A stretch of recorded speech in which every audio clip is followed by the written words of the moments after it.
honored to be here and thank you very much. Let me have the pleasure of shaking you by the hand, as a Brit would say. Namaste. Welcome to this edition of the TJD podcast.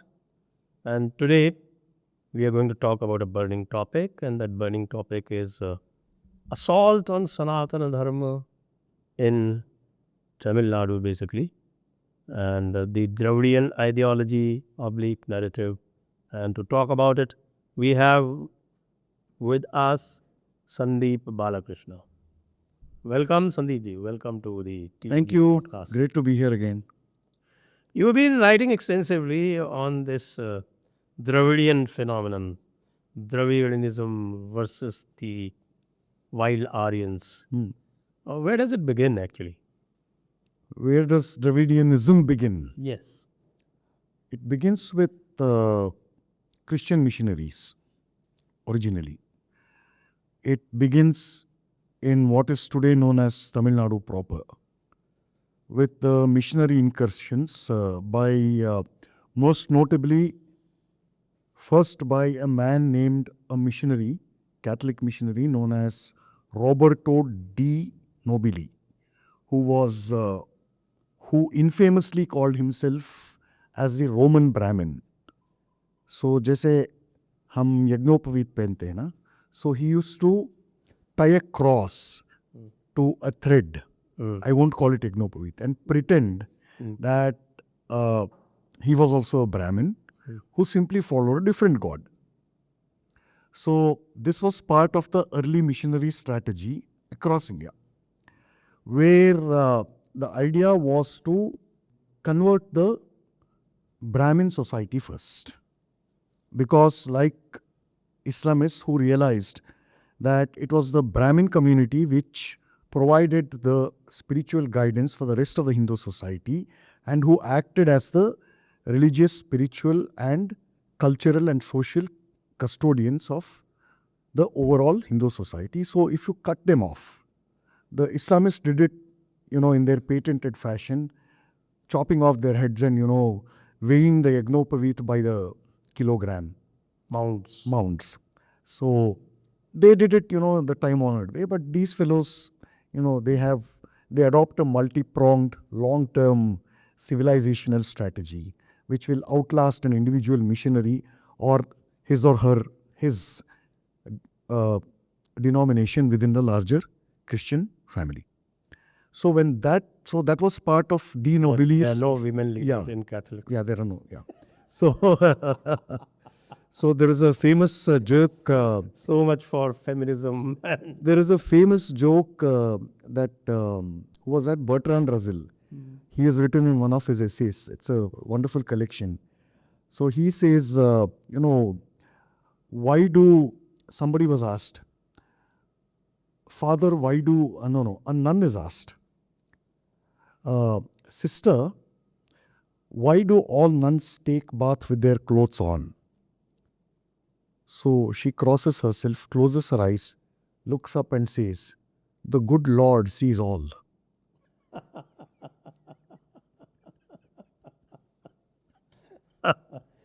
So nuns are officially married to Jesus.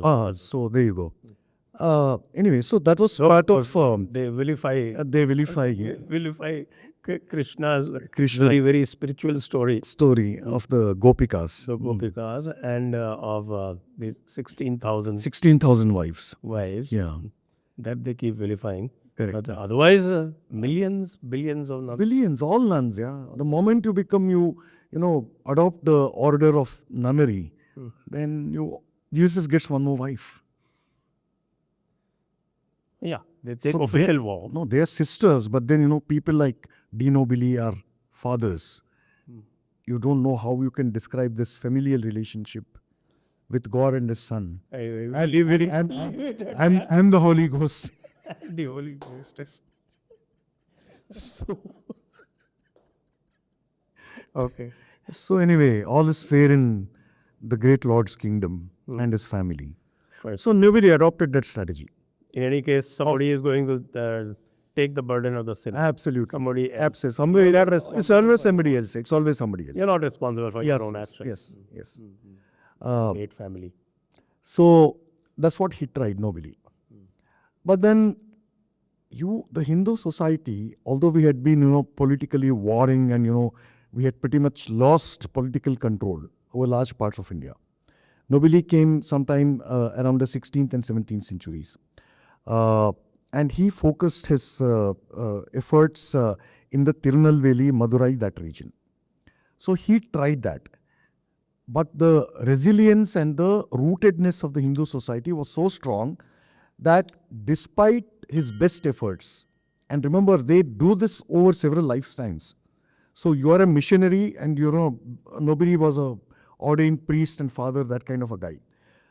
So in spite of that, he found, to his great annoyance and anger, that these people do not recognize Jesus as the Son of a God, and that, they don't recognize a Christian God as a God at all. So then within a few decades, he cast off his, fake Yagnopavit and began to target the so-called lower caste of Hindu society back then. So he seeded this whole project of conversion.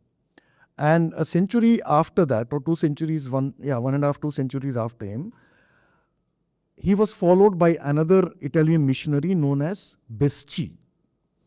Now, it was this Besci who, along with his grassroots missionary works, he targeted studying the Tamil language and linguistics and grammar. And he left behind one of the first European efforts at studying Tamil language and literature and linguistics. It's after that, the next epoch comes with another missionary, hardcore missionary named Bishop Robert Caldwell. Caldwell Appa. So he is still today revered as Appa in the Dravidian ideology. He is the founding father of the Dravidian movement. But he did not start it as a political movement. He, obviously as a missionary, his focus was to convert Hindus. It didn't matter which society.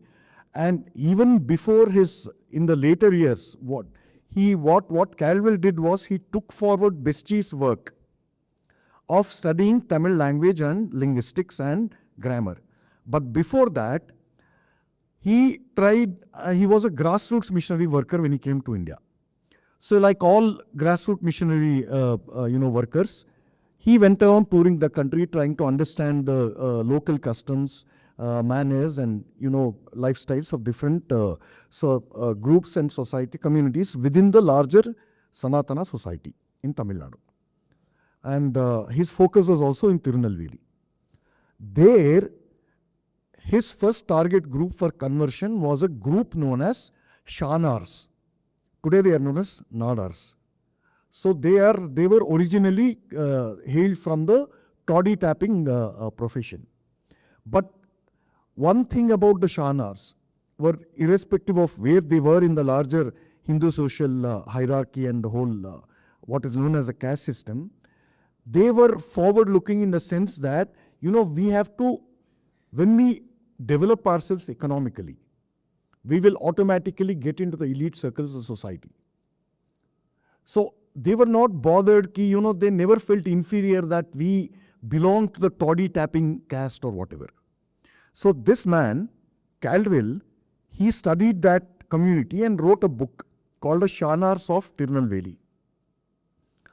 Immediately, it met with a furious backlash from the Shanar community, who had been exposed to some kind of English education, who had undergone the British university kind of system. They hit back with a huge fury. They burnt his book publicly. Lot of rioting and arson followed, and Caldwell had to withdraw the book. Remarkable. Okay. When did he start his I'll tell you. Lemurian theory? I will tell you. So once he withdrew the book, he figured out that, this is not quite the right approach to get these guys to the Christian fold. That is when he rediscovered Besci's work on Tamil grammar and language and linguistics. And what he did was that if you cut the tree at the roots, then the job will become much easier. So then, working for about 10 or 15 years, he authored a book, a treatise known as a Comparative Grammar of the Dravidian Languages. So you see the title itself, Dravidian Languages. Until that time, in our linguistic, wherever, we had a very rich give and take of regional, what is known as regional literature from times immemorial. Or from the time of Prakrit, Sanskrit, all these times, there were translations, and this interchange was happening across India. Nowhere in our literary lore do we call this thing as something called Dravidian linguistics. You will not find an equivalent in any Indian language to something called Comparative Grammar of Dravidian Linguistics in any Indian language before this man gave it. So that basically posited that Tamil was a pure language which was defiled by the alien, Aryan, Brahmin colonizers from North India who came, conquered, destroyed and inflicted their hegemony on a supposedly pre-existing, pristine, pure, independent Dravidian culture, language and society. Borrowing from the Aryan invasion theory, which had become... Exactly, which was kind of gaining steam at that time. Max Miller had already devised. He already devised it. So this is the origin. And once this did not, get a lot of currency initially. But what it did was that it instilled great pride. What is known as a regionalism, what is today known as regional linguistic chauvinism. It did that, it seeded that. And Caldwell published his book in 1856. From 1856 to the founding of the Justice Party in 1916, if I'm not mistaken, the whole narrative progressed at breakneck speed. So he seeded that, and once you see, this is the same thing, right? The Christian and the Abrahamic cults, they say that we are superior than rest of us. Why? Because we are God's chosen seed. Allah has ordained us, this kind of thing. So you transplant the same thing, except you take off the Christian God from there, you take off Allah and Muhammad from there, and you say Tamil pride. And you say supremacy of Tamilagam or Tamil Nadu, Dravida Nadu, all this. And then it began. Various new organizations premised exclusively on Tamil racial and linguistic pride began to sprout. And the foundational premise for this Aryan thing was that all North Indians became Aryan. They were not just Aryans, they were Aryan Brahmins. Okay. So what this did was that it unleashed, and this goes back again to, there's a reason I began this podcast by mentioning Nobili. He called himself a Roman Brahmin. That backfired. So this fellow, Caldwell, had learnt very, very valuable lessons from that experiment, from that failed experiment. What he realized that you have to isolate these Brahmins and, cut them off from the mainstream Tamil society, which is a Hindu society basically. So how do you do this? You do this by a two-pronged approach. Call all Aryans, all North Indians as Brahmin invaders who killed your pristine, pure thing. So because they were not only invaders, they were Brahmin invaders who imposed Sanskrit upon an alleged pure Tamil minus any influence of Sanskrit. So, and the Tamil Brahmins are the infiltrators. And they are the inheritors of all these Aryan guys. So although they are Tamilians, but they are Brahmins, so they are Aryans. You see how the multi-pronged approach works. And because Brahmins were a vulnerable community out there, they derived their respect and primacy in the society, in Tamil society, through the virtue of good conduct and, the way they conducted their lives. They never go out and conquered and, inflicted violence and things like that. So you isolate them like this. So it is the rest of the Tamil Hindu society versus a helpless, vulnerable minority. Small minority, which very small. in fact. very small minority. Number of Brahmins in proportion to the number of Brahmins in North India, much less. Yeah, much less. So you see, this is how you pit it. So who were the first to kind of capitalize on that? The next in the hierarchy was Vellalas. Okay, before we come to that, I want to know about this Lemurian theory of Caldwell a little bit, which provokes a lot of mirth among a lot of well-lit circles. Okay, so this... that which has been abandoned. Oh, okay, fine. Anyway, I was leading to that. So, like I said, a lot of theories began to sprout up after Caldwell wrote his treatise. Among that, one obsession was the antiquity of the Tamil language. So fantastic numbers were thrown. The Tamil language has been in existence continuously from last 3,000 years. No, not 5,000. No, 15,000. 150,000 years. So things like that. They began to give fantastic dates. Now, among other things, this was premised, like I said, on supremacy of language, racial pride, and even geographical pride.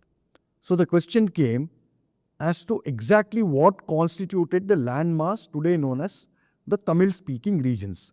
Remember, at that time, before the linguistic division happened, today's Tamil Nadu, the Tamil-speaking regions were different. These boundaries have been hardened after the linguistic division. But back then it was quite fluid, and it has always remained so from time immemorial. So they had to explain and define the borders of the so-called Dravidian Nadu, is what it was known then, or the Tamil-speaking region, or the Tamil country, or the Dravida country. So, like the antiquity of the Tamil language extended up to, before the creation of time itself. Okay. So you had to find the drops of his, convincing borders to demarcate the extent of the Tamil geography. So all of South India, or rather the region falling south of the Vindhyas, and then, touching all the way to Africa. So among these things included a submerged, allegedly one continent which was containing the hub of pure Tamil culture. This was known as Kumari Kandam or Lemuria. Lemuria, okay. So how do you account for this? But they don't like the term Lemurians. Yeah, because... somebody Lemurian... No, wait, I'll tell you. I'll come to that.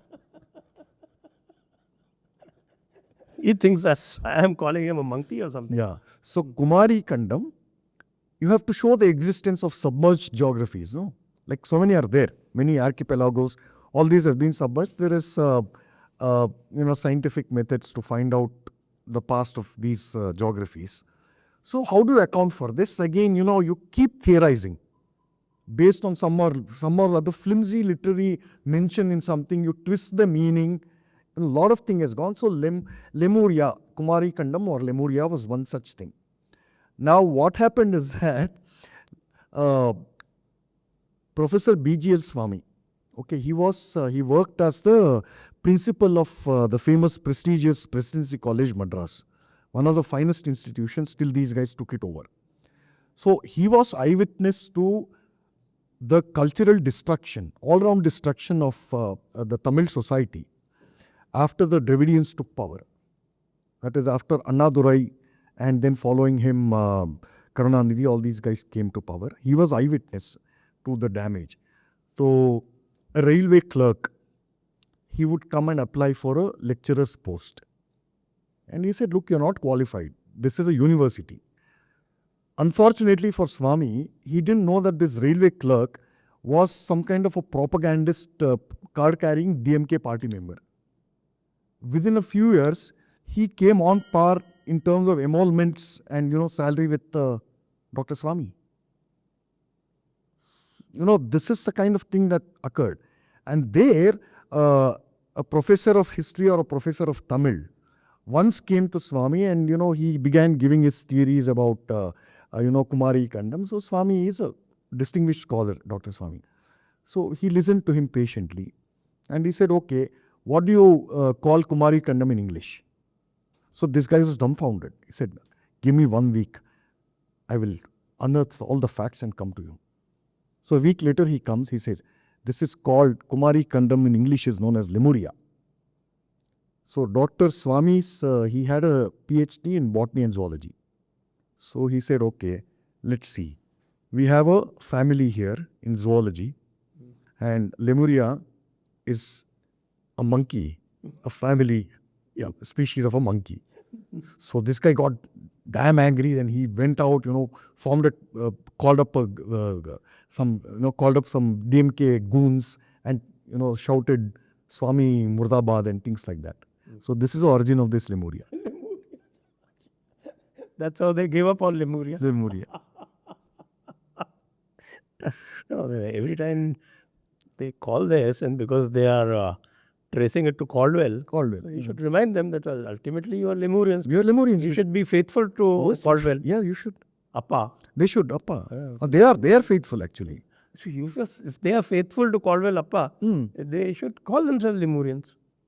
Well, because, you don't like nobody likes being called a monkey, no? But Appa is called a monkey, so... Appa is not called a monkey, no. They invented this Lemuria as a synonym for Kumari Kandam. Appa invented it? No, Appa didn't call it Lemuria.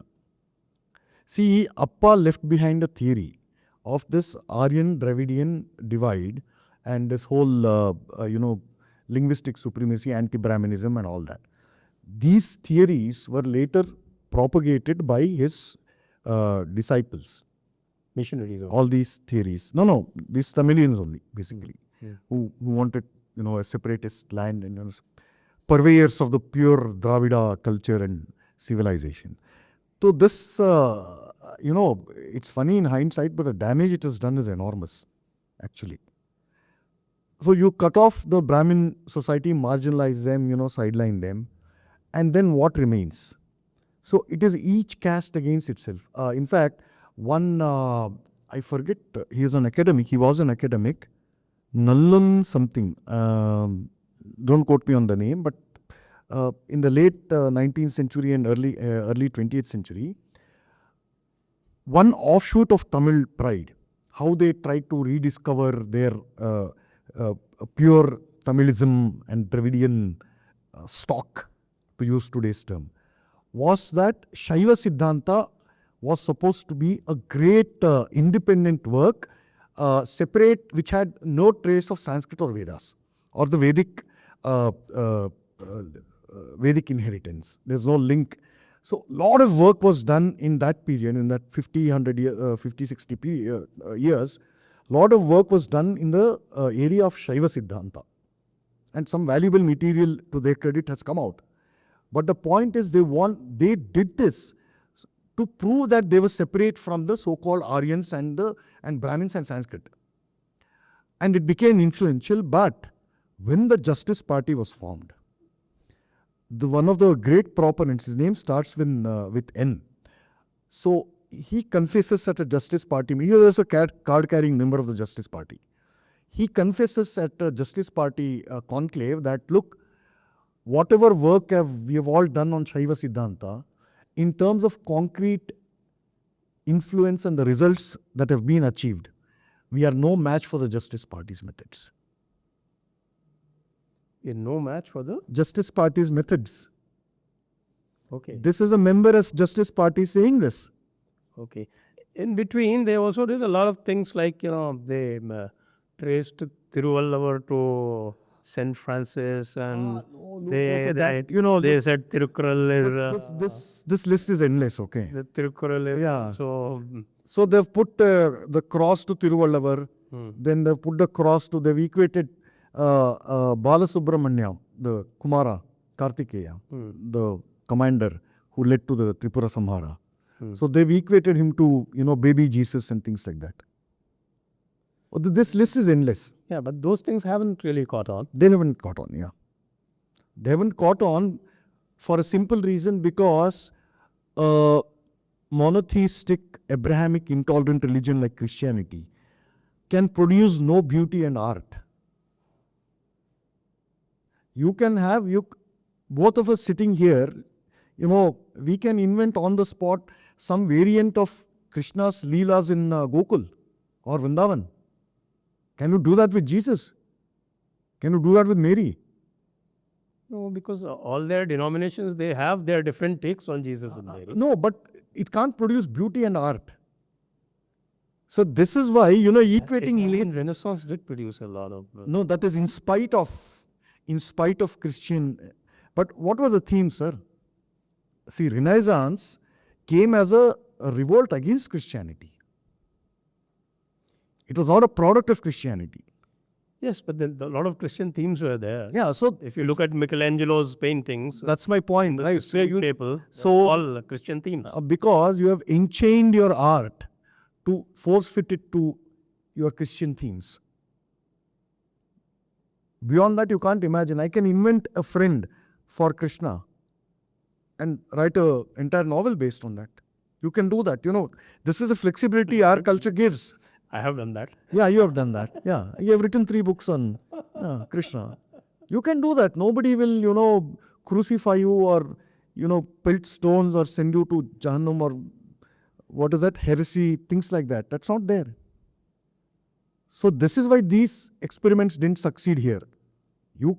If you want to, put a cross on Murugan, he becomes a Hindu. That Christian cross becomes Hindu. Not the other way around.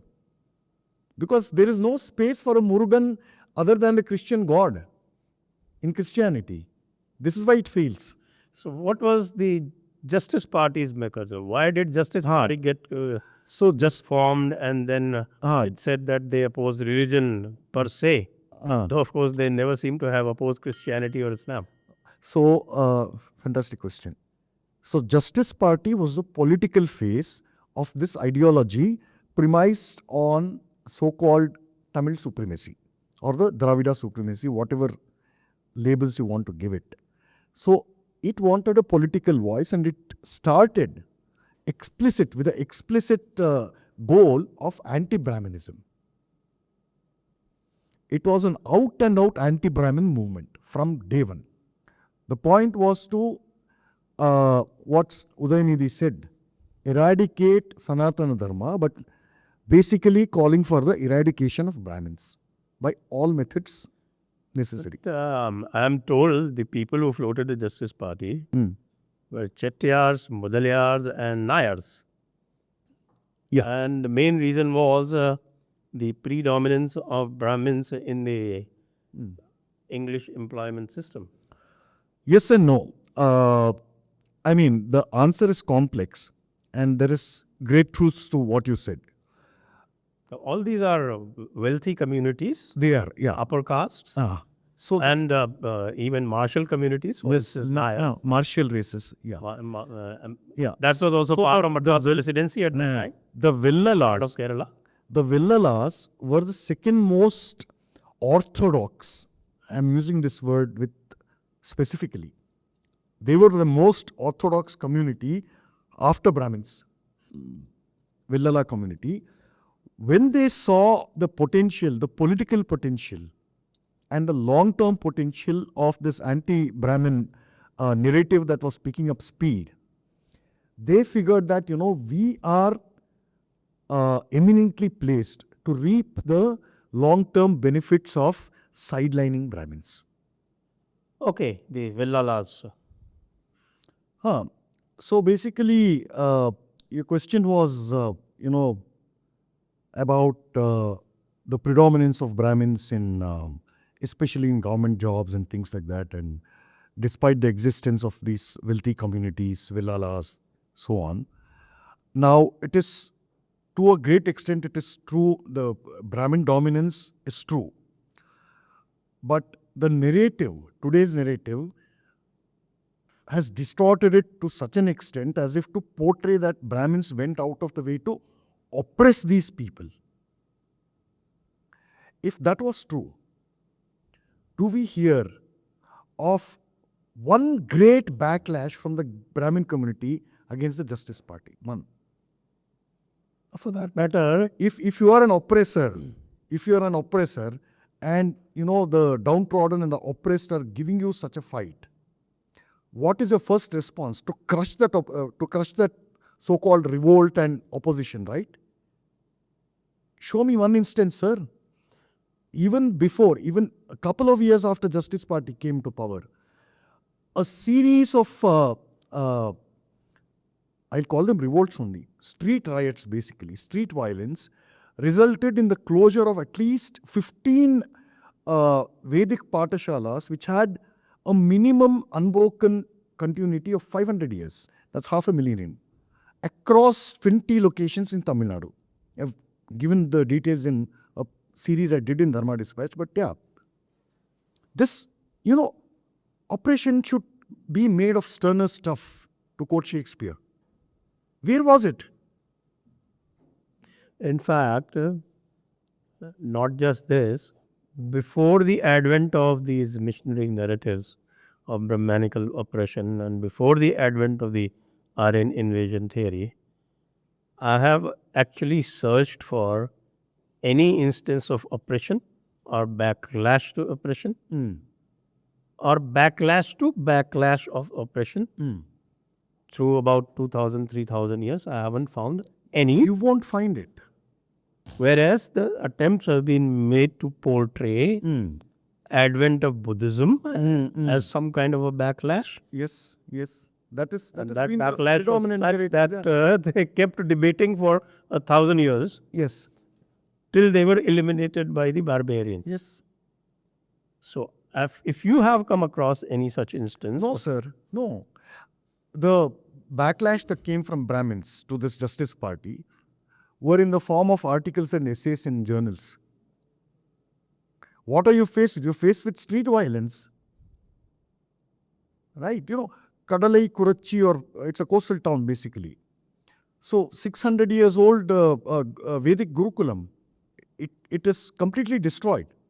And the destruction began back then in the 1920s. So what are you talking about? Look, discrimination is a fact of life from human history. All the fingers of the same hand. There is a hierarchy. What this does, this cannot do.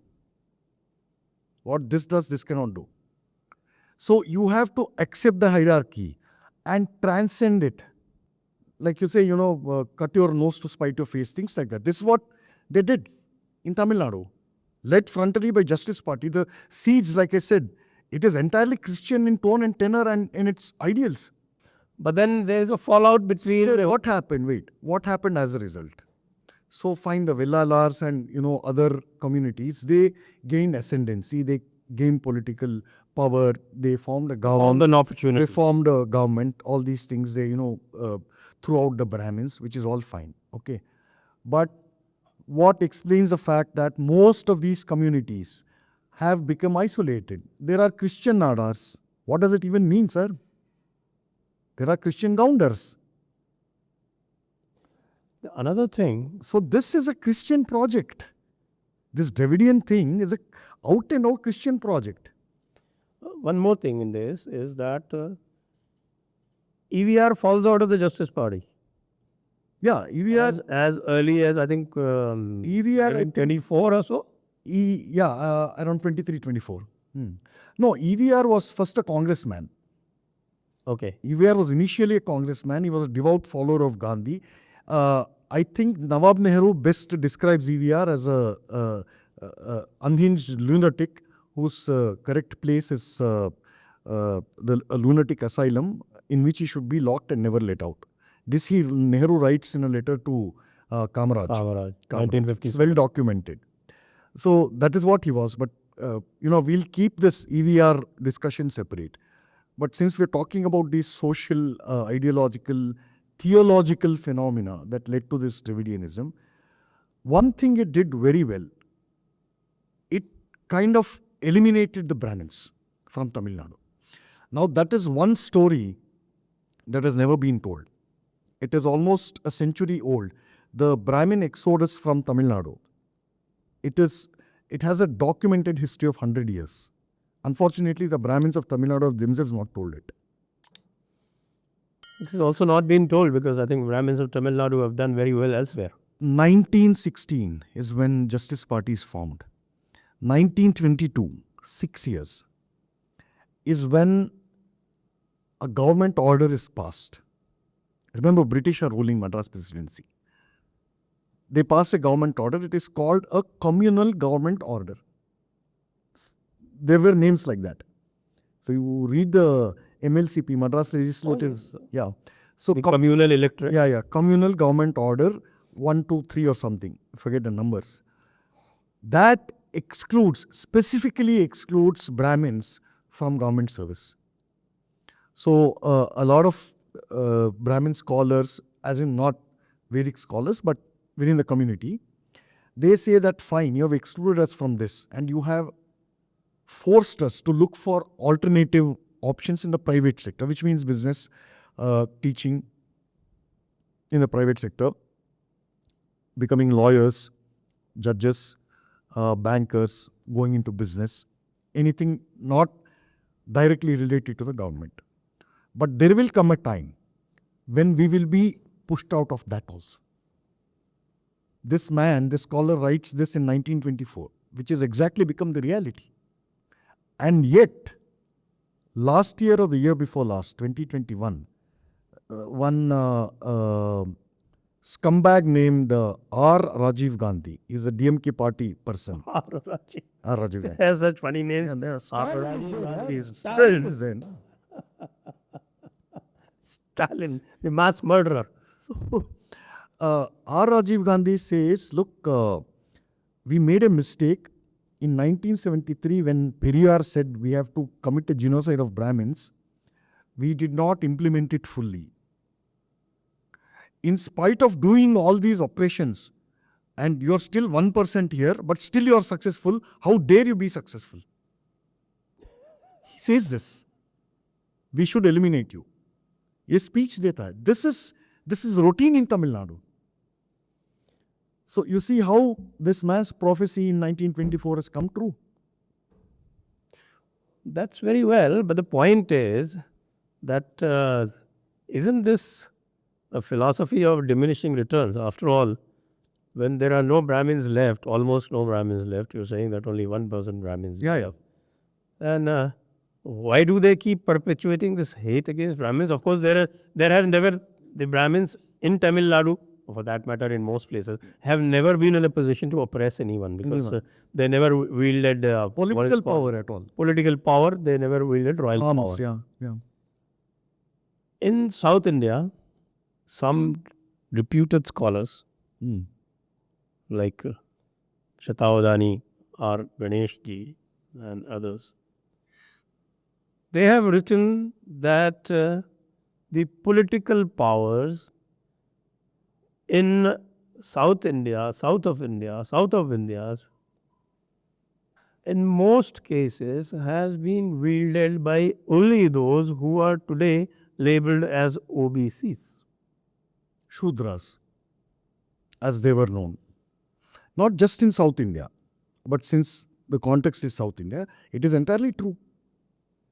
Fine, give me the name of one great South Indian Brahmin king who either founded an empire or usurped an empire or ran an empire for any length of time. One name. Pandyans? One. Who? Pandyans? Pandyas were not Brahmins. The Kshatriyas? Yeah. Right. Okay. One name. No, I don't see any. Hence proved. Histories No, are displayed. even all over India, the only ones they quote is probably the 3 or 4 Brahmin dynasties you will find, sir. all over India. Yeah. You are talking of a period of minimum 3,000 years. Yeah, probably more. That's a lot of thing. Quantity is also quality.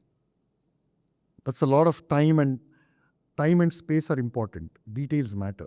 Yes, but then the charge against Brahmins is that they captured the minds of the rulers. Yeah, well, I mean, that's not history, that is Marxism. That's not history. But the point out here is that even assuming that charge is true, have you lived in that century? Have you lived in that era? Show me what is your knowledge of the social conditions of that period.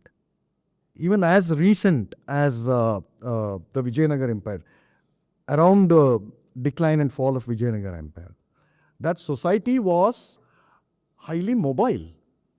Although the Varnashrama Dharma was enforced, was rather predominant, not enforced, predominant. It was a highly mobile society. One example, there was a barber named Kondoja. With his shaving skills and, beard shaping skills, he earned the respect of the king himself, rather Aliya Ramaraya. And he said, ye tumhara jagah nahi hai, you belong to the court, come. He elevated him, gave him a lot of grants, and put him on par with officers who were Brahmin by birth, or, other powerful varnas by birth. So this is mobility, sir. What are barbers classified today as? So the whole point about things like these, blind social reforms, not thinking through the whole thing 50 years, 60 years, not reading history, society and understanding it at a philosophical plane. What it has done is, it has reduced former warriors, it has reduced former statesmen to the levels of beggars who go to any length, who undertake unethical acts to get a caste certificate just so they can be declared as backward. Falling over backward. हाँ, इससे ज़्यादा downfall क्या हो सकता है? At the level of character, at the level of conscience, your system is debasing its own people, its own society, and you call this social reform? For the sake of jobs which do not even form 1% of the total jobs that are available in the country. Absolutely. So coming to this Dravidian, yeah. Dravidian politics, now from Justice Party to EVR to DK to DMK, can you please trace this? Yeah, sure. So, Justice Party apart, Periyar was also one of its great votaries. But when he began his political life, he joined the Indian National Congress. He was a great admirer, genuine admirer of Mohandas Gandhi. In 73 said Gandhi should be killed or something? No. He didn't say Gandhi should be killed. Okay. No. He laid out 5 targets. Anyways. That one of them was Congress. Initially, he laid out 3 targets basically. Brahmins, Congress Party and Religion. Religion, yeah. Anyway, so he was an admirer of Gandhi, and then he came with this single point agenda of Brahmin elimination. What are Naikars, by the way? Naikars fall under various what is known as caste groups. There's a hierarchy there also. But to simplify the thing, they come from a warrior class. So Naikars, Palegars, the surnames differ. Palegars, Naikars, Vodayars, all these come from that warrior caste. Vodayar clan is Yadavas. Basically Naik, yeah. But the descendant is traced to Yadavas. Naikars, typically our warrior castes who made it big. Either they became chieftains or rajas or maharajas or built empires. They would typically trace their ancestry to either Surya Vamsha or Chandra Vamsha or Yadava, whatever. Some deity there, Varaha Vamsha is also there. So that is par for the course. So this fellow also hailed from that community. His father was quite wealthy actually. He was a very wealthy merchant in Erode. So this guy had some kind of a complex there. He should have been locked up early in his career. Normally, looking at it socially, you won't find this kind of an animosity among the warrior classes or the Brahmins. No, you don't. So Periyar was an exception. Ramaswamy was a exception. He took it to a different level. Until that time, this whole attacking one community by singling it out was never the case. The Justice Party also had made considerable inroads, or rather it had significant influence in the coastal belt in Andhra. Nellore, for example. If you travel across the Nellore coastline, you reach Chennai. There, that part, Varadarajulu Naidu, all these, they were all there. They were part of the Justice Party's circle of influence. And out here in Mysore Kingdom also, Mysore Samsthanam, you had an influential bunch of people, landed guys, who formed something called a Prajamitra Mandali, which was heavily influenced by the so-called Justice Party. But eventually Prajamitra Mandali merged into Congress, but that's a different story. But there, both in Andhra and Karnataka, to the limited extent that it had sprouted here. They did not, like Periyar, single out the Brahmins for this kind of vicious targeting and, calling for their genocide, physical elimination. They were like, okay, you have, the discourse out here was that, okay, for so long you have had the monopoly over all these jobs and, government jobs basically, and education, move aside and, we will take over, make way for us. This was the extent of discourse out here, but not unlike Tamil Nadu, where there is open calls for genocide and calls backed up by street action.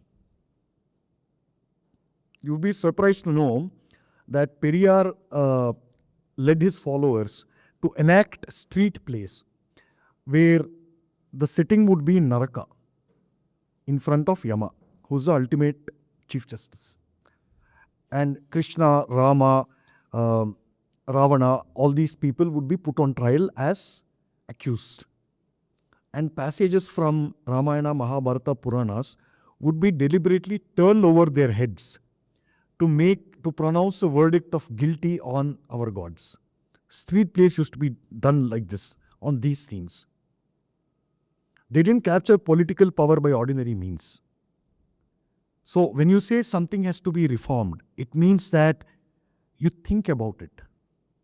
Okay, when do you reform something? When you know there is a reason it's called an existing order, because there is order there.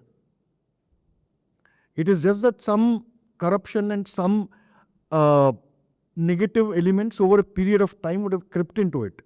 So you need to remove that. You don't reform an existing order by disrupting or destroying it. Yes, you do not cure a headache by cutting off the head. Cutting off the head.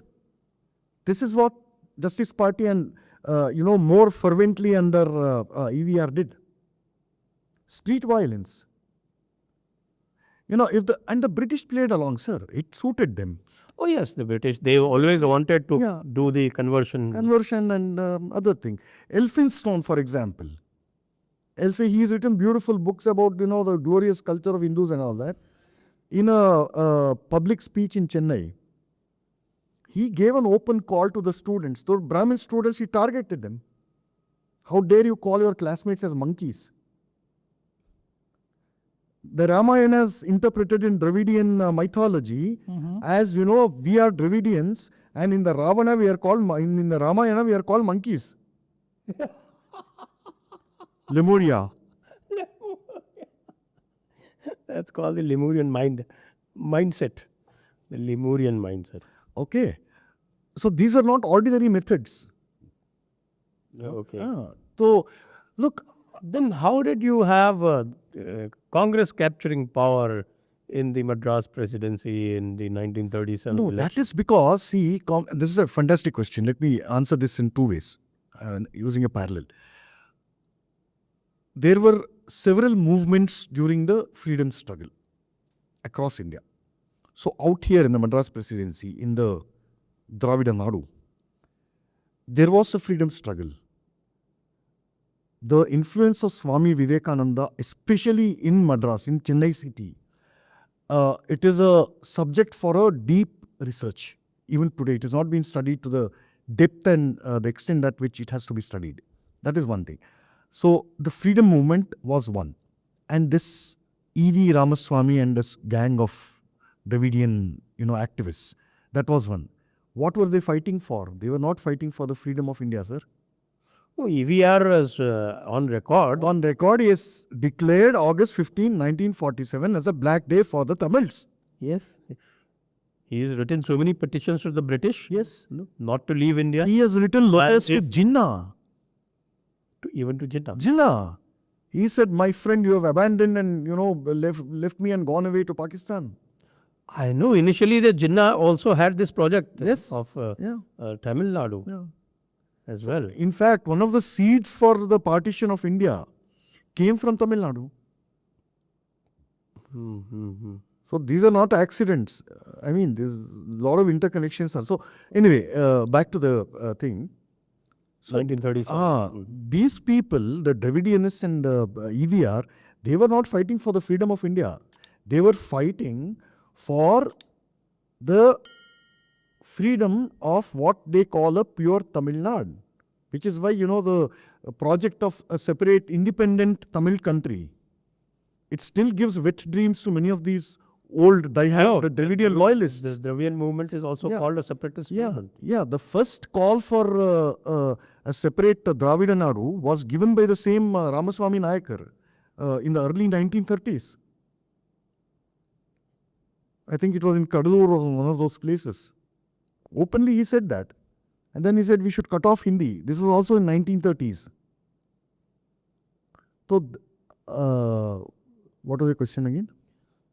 How did Congress succeed? How did Congress succeed? So magnificently. Yeah. In fact, That is the other parties had that is because zero presence, almost zero presence. no, that is because Congress swept to power in Tamil Nadu. Congress was a pan-national party, and all said and done, the power of EVR and the Dravidian, the nascent Dravidian movement, although it had, briefly had a Justice Party government, it was nowhere comparable to the reach and the stature and the influence and impact that Congress had. Remember that Mohandas Gandhi was alive. He was an extraordinary potent face, no matter what criticisms we level at him. He was an extremely potent pan-Indian force. Nobody can deny that. So you can't pit EVR with Gandhi. So Congress sweeping into power was not a surprise at all, be it in Tamil Nadu or elsewhere. Yeah, of course, Madras presidency was much larger at that time. Yes. The present entire Andhra Pradesh at present. Ganjam was part, Orissa, that was part of Madras presidency. At, stretching from there Mangalore was to Malabar. Mangalore was part of Madras presidency. Entire Malabar coast. So as it's a well, huge part as of well as some parts of Karnataka. Huge part of Huge India. part of it was Madras presidency. Yeah. So Rajagopalachari, of course, he ran the government in He 1937. commanded a huge stature in Tamil Nadu. Though, The things unfortunately changed for the worse after independence. okay, so that's another story. Yes. Let's start with that. Hmm. So the political landscape seems to have changed in the 1930s. And at the same time, the Dravid Kadagam was already in existence by that time. No. It was a much later development. Okay. When did that happen? Happened, I can't give forgot the exact date. You can Google it up, but definitely in the 40s, if I'm not mistaken. Because the first DK government that came to power was in 1959. 57 or 59? 59. That was DMK, not DK. No, that was DK. Annadurai was the chief minister. That was Dravida Kalagam. Okay. So Annadurai became the first chief minister, non-Congress chief minister of Tamil Nadu, by which time the linguistic division had already occurred. And after being sworn in as the CM, Anna personally invited EVR, and he said, "This government is dedicated to you, or rather, I am dedicating this government to you." Okay. And later what happened, you see, a very interesting backstory here. For all the pure Dravidian blood and a separate Tamil state and all the agitations, any movement which has this kind of a destructive or a negative founding ideology, its top leaders, okay, they are not men of character. Okay, there is constant bad blood and a lot of infighting. But what unites them is the goal of power. And the moment you capture power, like I said, there's a famous saying that war unites and victory divides. So the moment, and EVR, to his credit, he stood by his word that, I am forming this Dravida movement not for political achievement, not for political aims or to capture political power, but as a form of social reformation, in his words. Okay, the whole thing should become Dravidanadu like it was before, according to Caldwell's theory. So this is my final goal, and I don't want to get into politics. I don't want to form a political outfit. So there was a lot of bad blood between EVR and his most trusted lieutenant, Annadurai, CN Annadurai. Where is CN Annadurai today? People in Tamil Nadu themselves, they've all but forgotten Annadurai. At one time, he was a very prolific and a very, very vocal face of this whole Dravida movement. And he became... Where did the fallout? He became the CM. So the fallout occurred when Annadurai and others said that, going by this old man's, formula, there's nothing we can achieve. Because state power means everything. Without capturing political power, there is no far-reaching change that you can do. So that is when they formed a DK. And so after he captured power, and EVR was also kind of an opportunist. So when he found that the tide was against him, that in spite of his persuasion, the DK was formed. So he began to support Congress against the DK. EVR? Yeah. Sir, 1949 was when DK was formed. Yeah. So from the history of this Dravidian movement, from 1949 all the way up to when MGR captured political power, that history in its primary sources, which are all in Tamil, is pretty much buried in the archives. There is a Periyar used to run, not Periyar, EVR used to run a magazine called Vidudalai, which means freedom or liberation. Those archives and the archives that were published by the official publication of the DK party organ, the kind of bad blood that was exchanged, extremely graphic. Okay. If those archives can be obtained and they can be translated today, it is a collector's item. I am telling you. So that, this is all recent history. So then this fellow EVR fell out with them, DK was formed, then Anna became CM. And then both of them were wily, Abhi the political power mil gaya. So what EVR cleverly said, he accepted that, after all, you are my disciple, let us forget all the bad blood. And then he blessed this fellow, Annadurai. And Annadurai had to, it was also a big new lease of life given to this fellow, to EVR. Because after 59, in 57, 52, EVR gave out a public cry on Ganesha Chaturthi to smash all the murtis of Ganesha across Tamil Nadu. In about 700 places throughout Tamil Nadu, Ganesha murtis were broken.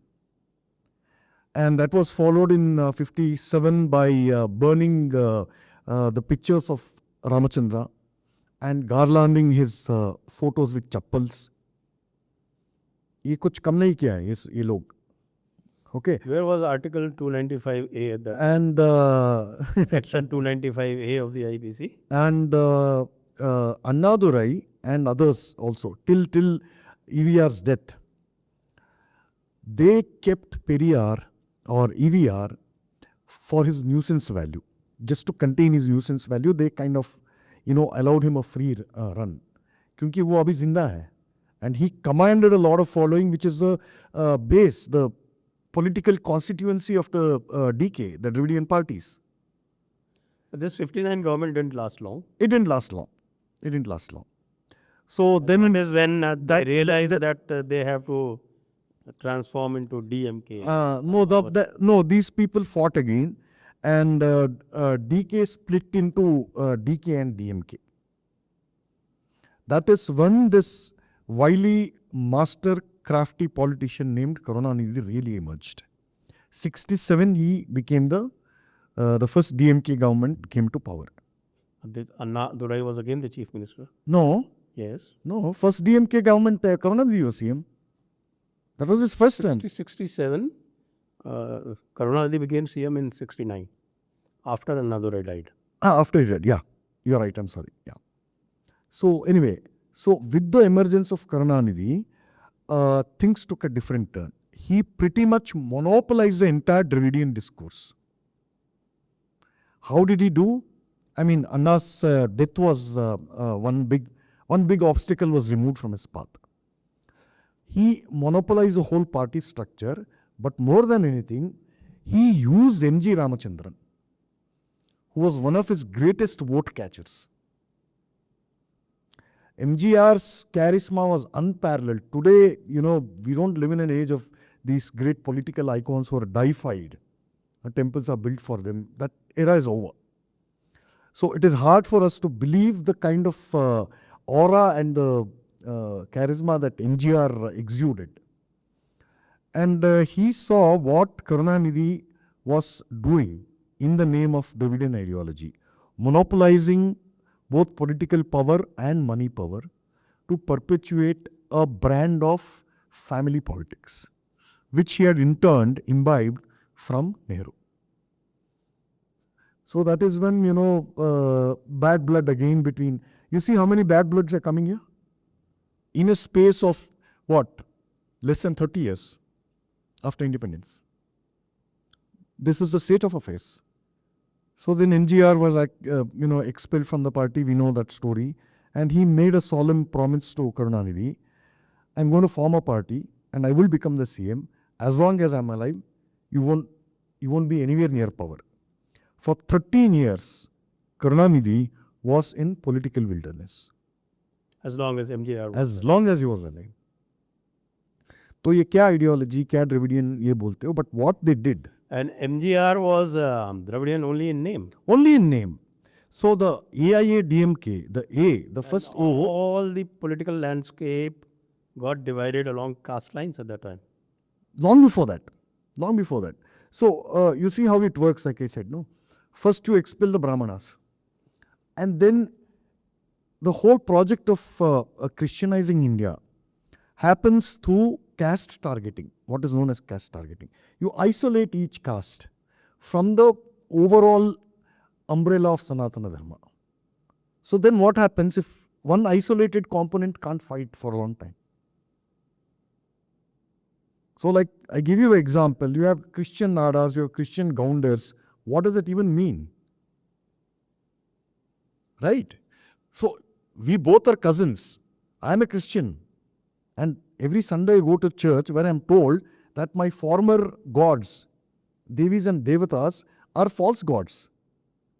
Satans.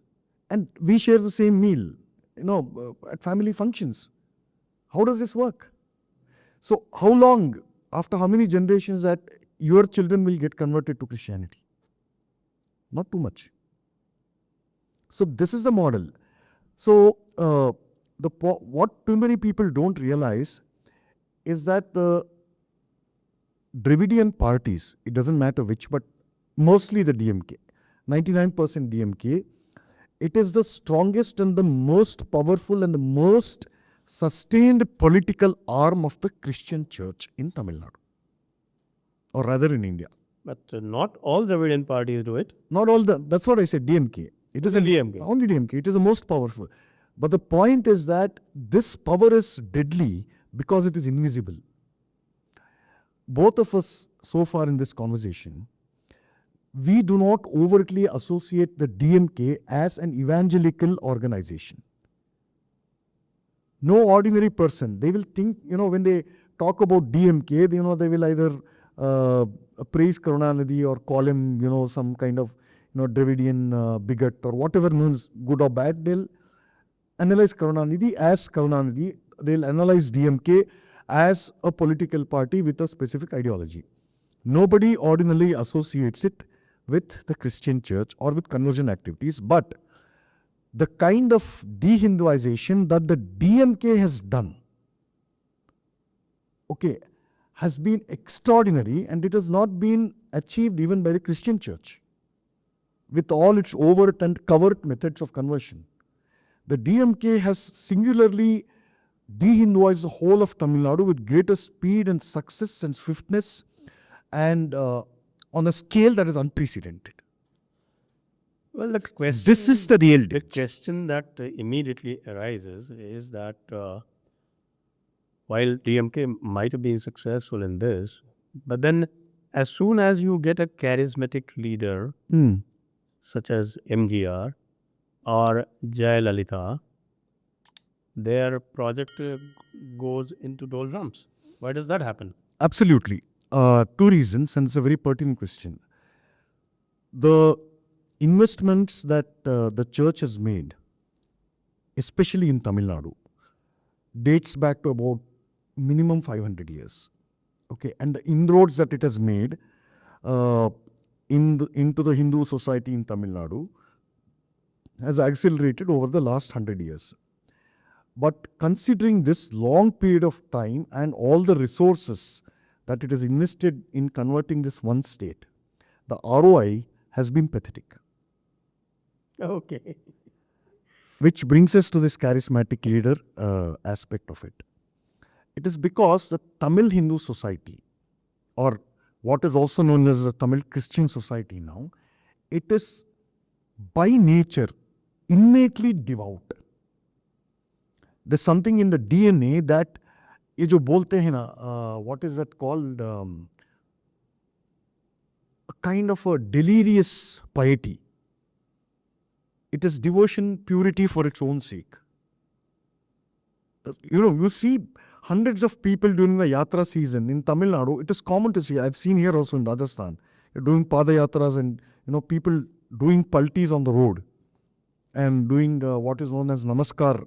For after keeping every foot, you perform a namaskar, then go. So this is common in Tamil Nadu. And they have a loud emotional sense of expressing their devotion. And nothing can convince or change their mind. And this is exactly where the Christians caught them. They exploited this innocent bhakti in multiple ways. But that's a detailed discussion for another day. But they exploited this innocent devotion and basically said that, look, our Jesus is also the same as your thing. That is why all this, appropriation of placing Vajastambas in front of churches. There is even one idol of Jesus in the Ananta Shayana Sthiti. And there is a Bala Yesu, okay, who's Vatapatra Krishna. All this is there. So that is how they did it, the missionary. But comparatively, their ROI is actually pathetic. So what they do is they always infiltrate through the back door by capturing the elite power centers.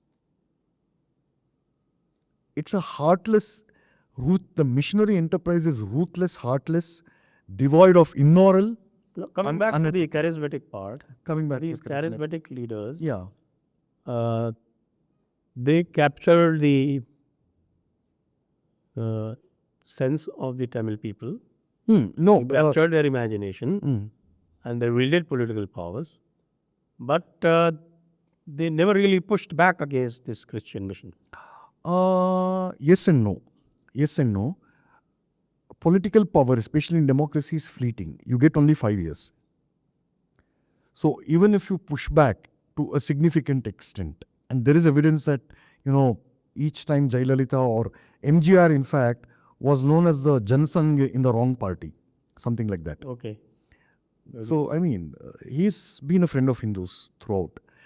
The difference is that Karunanidhi was a long-term strategist. MGR didn't leave behind, such a vast family. He left behind no successors. So did Jayalalitha. And they didn't do much to dismantle the overall missionary conversion enterprise. That is the difference. And Karunanidhi, the fact is that the anti-DMK vote bloc in Tamil Nadu is far, far, far numerous than the pro-DMK or the pro-Dravidian vote bloc. This also explains the reason for the low rate of return, a low rate on investment. They are all devout Hindus, but like I said, the umbrella that unites them, the civilizational, cultural, spiritual umbrella that unites them, was destroyed by the Justice Party, the Dravidian movement, more than a century back. So this, the Brahmin exodus, that whole destruction of what they called as Brahmin dominance has come at this cost. Now let's nuance this a little bit. At DMK, if you look at it pre-MGR or immediately the first time they came into power after Jayalalitha, because Jayalalitha's corruption cases and all. From that time till today, now DMK is not able to fight even an assembly election on its own.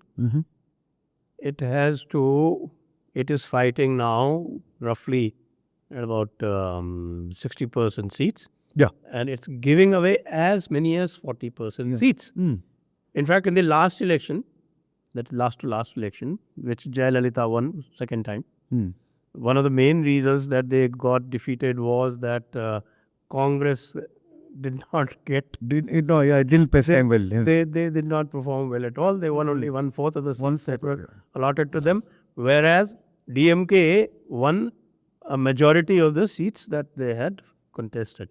And because of Congress failure, they had to stay out. Yes. And Jayalalitha came back the second time.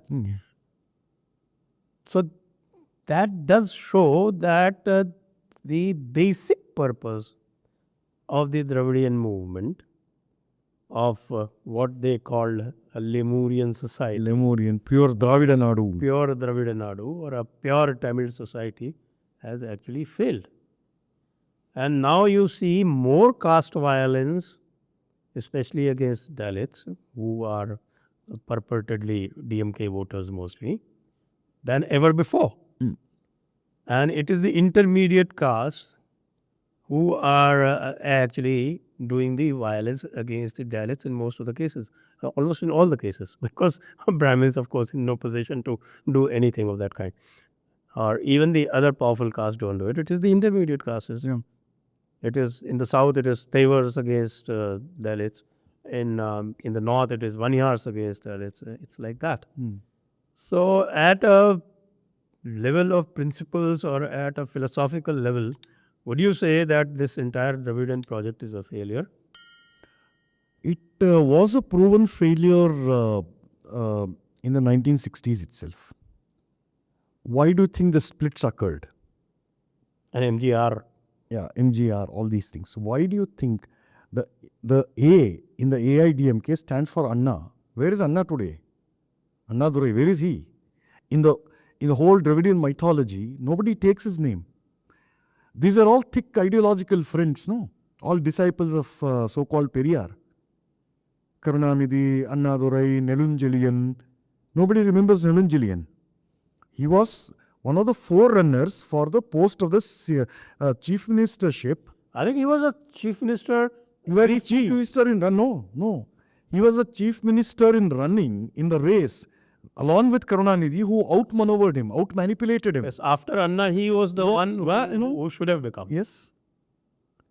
So what kind of an ideology is this where these people are fighting such pitched battles? The only comparison I can do is with Pakistan. What happened to Pakistan and after its alleged founding father died, after Jinnah died? It has always been a dictatorial state, right? Show me one smooth power succession after Jinnah died throughout Pakistan's history. It's all murders and executions and assassinations. Somebody gets blown up midair, Zia-ul-Haq. This is the same thing except that there's no murder per se happening here.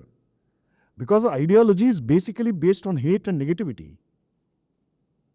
And you take a stab at power. So ultimately Karunanidhi emerged as the most sustained victor. And after MGR's death, Jayalalitha was really not his enemy because she quite didn't have the kind of stature that MGR had. They were Plus, she buddies. was a Brahmin. She was a Brahmin, Iyengar. That is actually the You see, sir, you see the contradictions. ninth wonder of Wow. the world. She was a Brahmin, and at one time it was rumored that she was the only man in the whole Tamil Nadu. She inaugurated the culture of all these when she used to go on public functions. Fat karke, all her senior ministers would fall at her feet, and she was to enjoy that. And DMK was very angry in those days. All those spicy editorials, you should read them in the 80s and 90s. DMK is very angry. You know, how dare our great Kalaignar. All these fellows are falling at the woman's feet. What has he done? Is his power any, this kind of thing? Yeah, but then she also tested Shankaracharya on the Yeah. way there. Look, I mean, none of them are covered with a white coat of paint. I'm sorry. They are not white lilies. So, it is a toxic ideology. So, what you're saying, it is like comparing the excreta of horse with cow dung or something. When you compare DK, DMK, ADMK, it is the same thing. Thing is, who is the lesser evil? That ideology, without the Dravida thing, no, both have D, right? Without the Dravida thing, they won't dream at capturing political power and, holding on to it. So, it is a downfall, it is a destruction of Hindu society and the consequent de-Hinduization of Tamil Nadu. Okay, now let's come to the present controversy. And I think we were all blissfully ignoring or generally not really interested in what was going on in Tamil Nadu. So we have to thank this character called Udayadi Stalin for suddenly bringing this Dravidian ideology into the focus. And you juxtapose it with the kind of reception Annamalai is getting or the kind of things that he is able to simply say, which was probably not spoken in the last 100 years. Yes. Do you make a connect? I do. Which brings us back again to a very significant point that you just mentioned in your previous question about whether the DMK ideology, the Dravidian ideology, is a monumental failure. So let's answer this in that light. It is a failure, yes. What sustains it? Money power. It might surprise you when I say that the political and the monetary financial muscle and the sheer global network that the DMK family has, it outclasses even the Nehru dynasty. I think Annamalai said as much that their aspiration is to Okay. accumulate a level of wealth which is beyond the state. Yes, absolutely. There is no way you can dismantle the financial empire of the DMK in the present or near future. Now, what are the kinds of friends and allies that the DMK has cultivated, especially after Karunanidhi's health started declining? Okay, even in his last tenure as a CM, he had crossed 80, but he held on to that empire. The political formation, the party apparatus, he had the final say in who becomes a minister, who gets what appointments, who becomes the chairman of whatever board and corporation. That was still in his hands. One. And he was the ultimate patriarch in Indian politics. Okay, nothing moved in his family without his final stamp. Even at that age.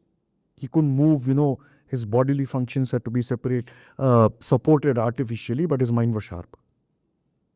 Okay? Point number 3. Now, point number 4, Karunanidhi is perhaps the rarest of Indian politicians who has been a partner in every coalition government. He's been in the Chandrasekhar government, he's been in VP Singh government, he's been in I.K. Gujral's government, He's been in Devegowda's government. He's been in the NDA government. He's been in the UPA government. So, across ideology, Congress and BJP were poles in those era of coalition era. He's been friends and shared power in both coalitions. It takes some brains to do this. Right? It does. So, wo hai. And when the Gujarat riots were happening, Karunanidhi actually stood up for Vajpayee. Yes, so the DMK ideology has not really got so firmly rooted that it is going to outlast an inspiring leader. Correct. And we see that happening today. Can we see that happening today? You said, okay, Karunanidhi was bright enough to even partner with everyone. Atal Bihari Vajpayee, even supported BJP. BJP during the 2004 riots and all that. Yeah. But why is it not able to carve out a coherent response through the narrative attacks? I'm saying narrative attacks. Because Annamalai is launching narrative attacks on them, which I don't think has happened in the last 100 years. Okay. So, let's answer this in two ways. Step number one. Every expansionist or monopolistic ideology which captures political power, one of the first things that it does is to crush all opposition and to convert the administrative machinery into its instrument for wielding political power. The best examples for this in India is the CPM or CPI, as it was then called when Jyoti Basu first became the CM of West Bengal, followed by Kerala, Namboothiri, EMS, second time when he took power.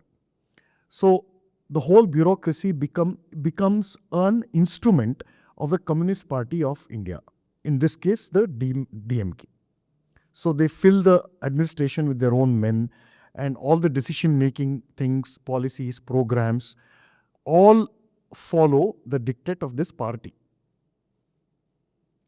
Okay, they swear a token allegiance to the Constitution of India, but on the ground, what gets implemented is the ideology of the party, which may or may not be in the national interest or even in the interest of their own state and its unique cultural heritage. Correct? This is what communists did everywhere in the world and in India. Likewise, the same model was repeated in Tamil Nadu by all these Dravidian parties. Now, in that case, when your whole ruling apparatus is in your hands, where is the space for an alternative narrative? You have come to power by fighting against an existing order, like I said, or a narrative, if you want to frame it like that. By fighting that, promising to crush it, and the moment you come to power, you will crush it. So, things would be like this. And once the Dravidian guys get the upper hand, this is decimated. So, what happened when the Dravidian parties first came to power? All Sanskrit departments across all academic institutions in Tamil Nadu were shut down. The Brahmin exodus happened hand in hand. Party favorites and ideological cronies were given plum postings. So this happened at a astonishingly rapid pace. So there is no space for an alternative narrative.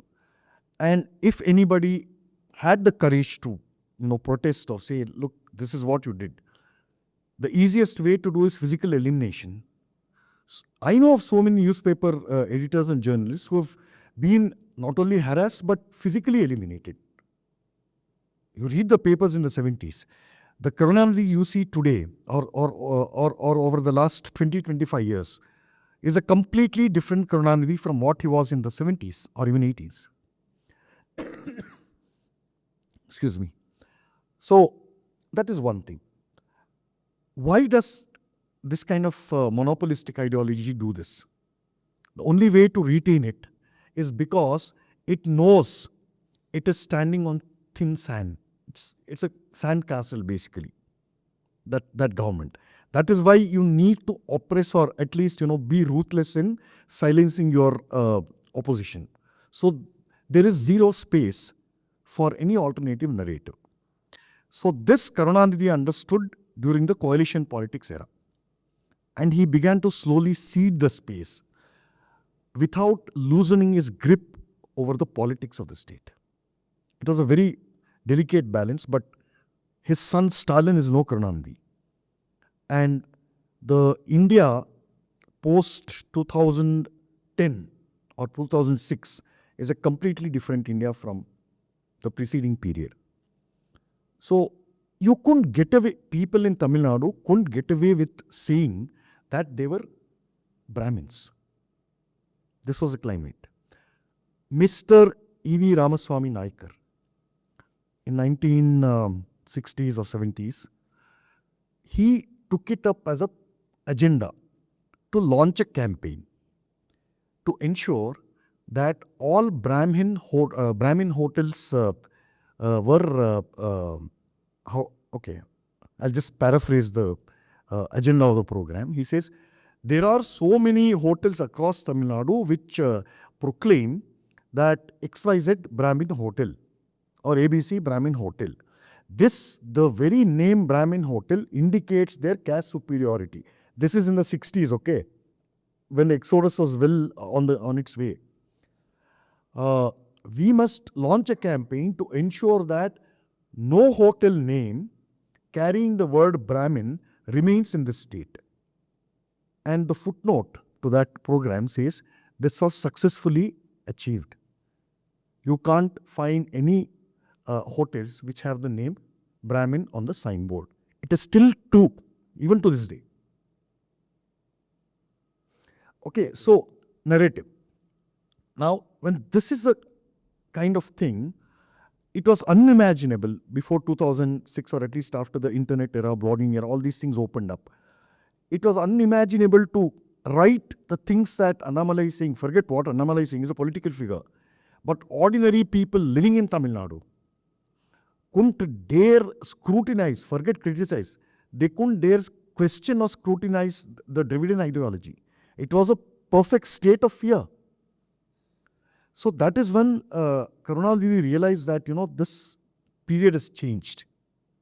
Okay, he did. He did realize that. Is why he started, befriending BJP and talking good things about. This is the thing. Stalin is no Karunanidhi. This is not the same India anymore. So their ideology has no base to stand on. Like I said, it is a sandcastle. So what is he doing? Who is he befriending? Obviously, the church lobby is strong. And then this global Breaking India forces, again affiliated with various sleazy NGOs, they are his friends who supply whatever narrative fodder to him, money of course, all other paraphernalia. Then the cinema industry, Tamil cinema industry, which is almost 95% controlled by the DMK.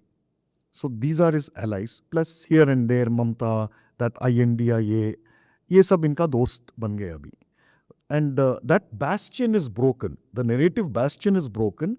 And Annamalai is the political and the articulative face of it. Plus, they have left behind a legacy of a century. Their narrative, both theory and practice. So Annamalai doesn't need to do, and he's not doing anything new. He's only doing what needs to be done. Ki boss, these are not my words. This is what your Ramaswamy Naikar said. This is what XYZ, stone pelting done to some temple. HRC, some temples are taken over. Some killings of some Brahmins there. I am not saying this, you are saying this. And these are your fixed deposit or ill-gotten wealth. Or Dravidian files, jo bhi hai na, DMK files.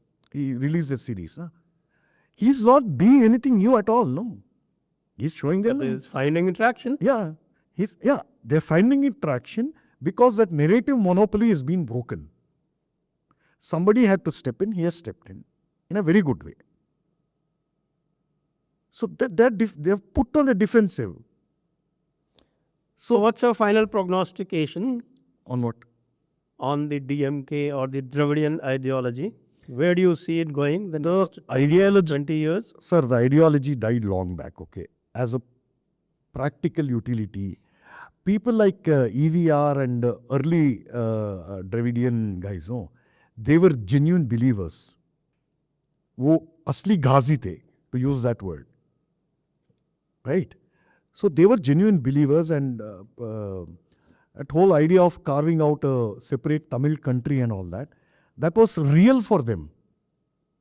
Their support for LTTE, for example, it is nothing short of treason. That didn't work. At multiple points they failed. So the prognosis is